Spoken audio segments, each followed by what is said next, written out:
প্রাকৃতিক বৈচিত্র্যময় ঘেরা নেপাল, আর তারই এক অন্যতম আকর্ষণ হলো চন্দ্রগিরি হিলস। 4000 মিটার উপরে আমাদের এই যাত্রার আদ্যপ্রান্ত নিয়ে থাকছে আজকের এই ভ্লগ। সো গাইস, আমরা বের হয়ে গিয়েছি, চন্দ্রগিরি যাব।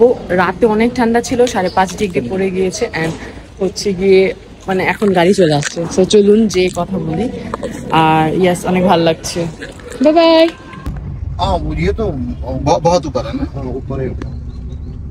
আমি চলে আসছি টিকিট কিনতে। অনেকক্ষণ মানে 1.5 ঘন্টার মতো লাগছে এখানে আসতে। তো এই দেখেন লাইন আছে, আর এত ঠান্ডা কি আর বলবো, ওই পাশে পাহাড় পুরো।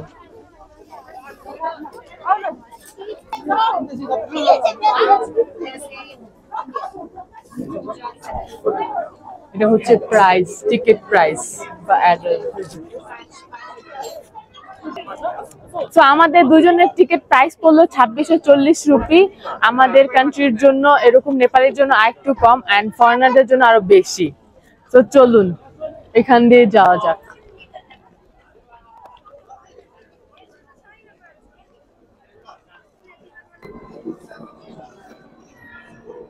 কেবল কারে উঠে গিয়েছি।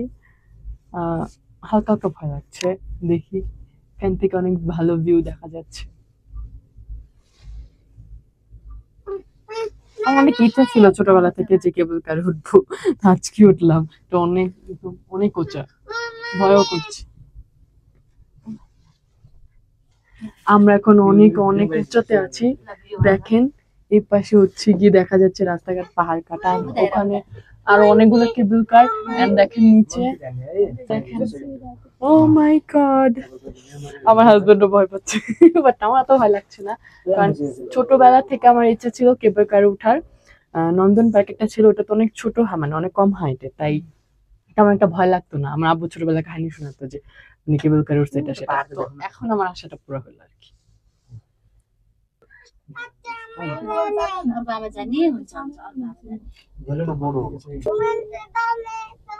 ফাইনালি আমরা চলে আসি এখানে। প্রচন্ড ঠান্ডা, নিচে কি ঠান্ডা ছিল, তখন আমি বলতেছিলাম আপনাদের যে ঠান্ডা ঠান্ডা। এখানে আপনি দেখেন নিচে কিচ্ছু দেখা যাচ্ছে না, মানে লিটারেলি কাঁপাকাঁপি শুরু হয়ে যাচ্ছে, আর এটাতে কিছুই হচ্ছে না। দেখেন ওপাশে কুয়াশা একদম ঘোরাঘুরি করতেছে, ওগুলো কিন্তু ধোঁয়া না, কুয়াশা। এখানে উপরে কবুতরও আছে, মানে এত সুন্দর ফিলিংস আমার কখনো হয় নাই।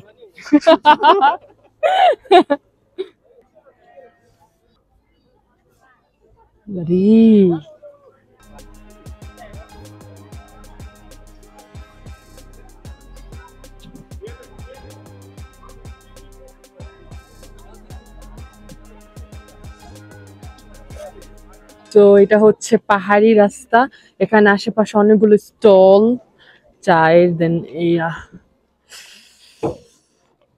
এখানে আছে কটন ক্যান্ডি, অ্যাক্টিভিটি সেকশন। হয়রান হয়ে গেছে, এত ঠান্ডা। ওখানে জিপ লাইনিং, এখানে একটা, এটা আকাশ উপরে যে সাইকেল চালায় না, ওরকম আর কি। আমার অনেক করার ইচ্ছা, বাট অনেক ঠান্ডা, কুয়াশা দেখা যাচ্ছে না। এটা হচ্ছে গিয়ে আপনি যে কোনো মানত করে লক করে দিতে পারেন, এখানে মানুষ এটা বিশ্বাস করে। ও হ্যাঁ, মানত পূরণ হলে এটা লক আবার এসে খুলে দিয়ে যাবে। এখন আমি মোমো খুঁজতেছি, নেপাল আসার পর মোমো ট্রাই করা হয়নি। বাংলাদেশে মোমো খাওয়ার জন্য আমি পাগল হয়ে যাই। এখানে একটা টেম্পল দেখতেছি, ওকে, কিন্তু খুবই সুন্দর। দেখেন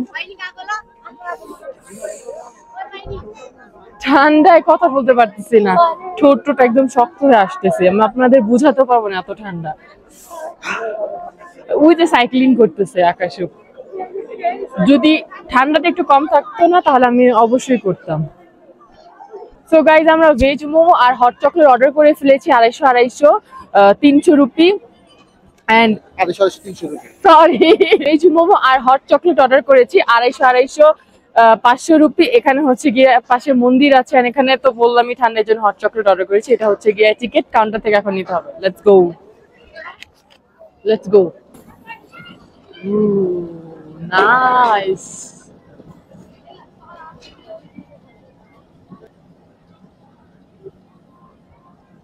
রকমের চাটনি দিয়েছে, একটা হচ্ছে গিয়ে স্পাইসি, আর হচ্ছে গিয়ে যেরকম কালারের একটা ট্রাই করুন। গরম গরম ঠান্ডার মধ্যে ভালোই লাগবে। হাত পুরো একদম ফ্রিজ হয়ে গেছে আমার।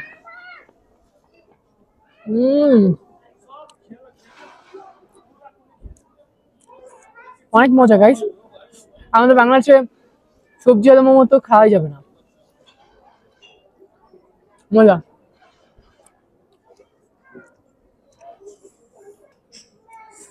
এখন একটু গরম হট কফিটা খেয়ে হালকা একটু গরম লাগতেছে, বাট তবু কম ঠান্ডা না, হাত মানে ফিল করতে পারতেছি না এরকম অবস্থা। তো আমরা নুডলস আনতে গিয়েছিলাম, নুডলস শেষ হয়ে গেছে, অর্ডার দিয়েছি। এখন আমরা ফ্রেঞ্চ ফ্রাই খাচ্ছি। তাই উপরে ওরা না ওদের নিজস্ব মশলা দেয়, এই জন্য ভালো লাগতেছে।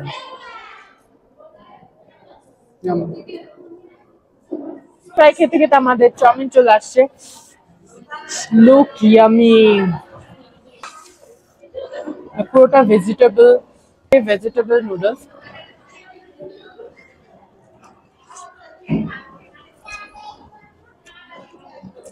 ভালো, সবকিছু হাফ সিদ্ধ করা আর কি, পুরোপুরি কুক না। অন্যরকম টেস্ট। আমার চন্দ্রগিরির ট্যুর এখন চলে যাচ্ছে আস্তে আস্তে। ঠান্ডা প্রচন্ড বাড়তেছে, আমি আর থাকতে চাই না। Let's go. পাটা বরফ হয়ে গেছে। এখানে নিচে ভাবছিলাম পাহাড় দেখতে পারবো, বাট কিছু দেখতে পাচ্ছি না, তো কুয়াশা, তো ঠান্ডা। সো একবার এসে ট্রাই করতে পারেন, কারণ লাইফ টাইম এক্সপিরিয়েন্স।